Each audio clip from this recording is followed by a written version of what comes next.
What up, everybody? Welcome back to Track Stories. I hope you enjoyed the last video from Mary Garone Marbles. Today we are talking about the song 101307. This one actually was one of those ones that we had some riffs floating around during the writing and recording process of Undefined that we just couldn't flush out. We had been sitting on the verse riff for 101307 since the early stages, actually, of the Undefined album, and just could not figure out where to take it, and kept beating our heads against the wall.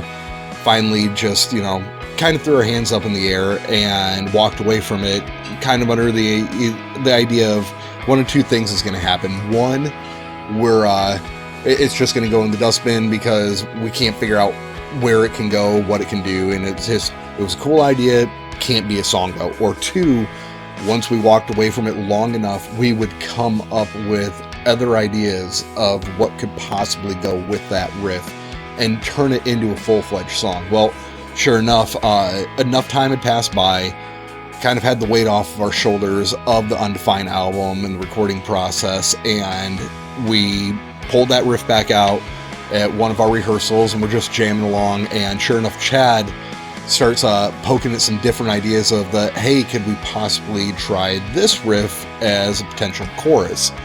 As cool as what he was doing, I was still at a complete loss of what to even do over the top of it.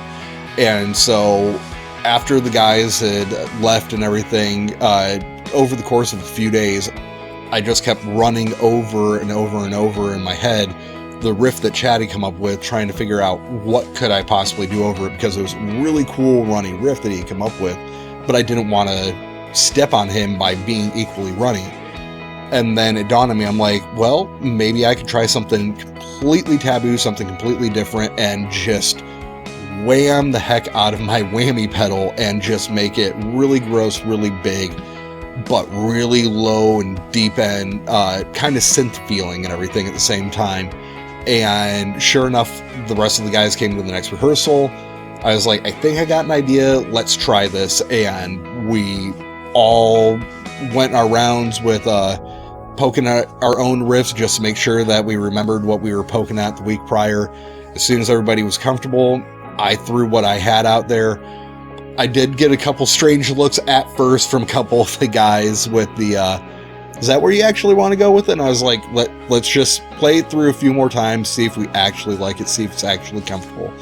And the more and more we kept playing it, the more and more it felt like the right thing to do and the right direction to take the song. So we steered fully into it, and little by little, the song ended up getting written. Bob came to us and was like, I don't really know what type of lyrical content, though, to throw at it. So I threw at him the content idea of the Templar Massacre that happened 10/13/1307. I was like, it's a historical event that a lot of people know a little bit about, but don't know a whole bunch about, since it's one of the origin stories of Friday the 13th. So maybe in a very vague way, start to kind of talk about that historical event and see if anybody ever picks up on it. And a few people here or there over the years have come up to us and informed us that they caught on to what the actual lyric topic was, and thought it was really cool and kind of a nice little hidden Easter egg. But honestly, we haven't gotten a whole bunch of people that have actually, I think, really put two and two together over the years. But that's actually kind of fun, I think, in my opinion, that it's kind of one of those hidden Easter eggs for us, and for the few people that maybe pick up on it. And maybe now after this video, we'll get more people coming up to us after the shows and letting us know that they re-listened to the song and everything clicked now for them. So anyway, hope you enjoyed this video, and we will catch you next week in the next one.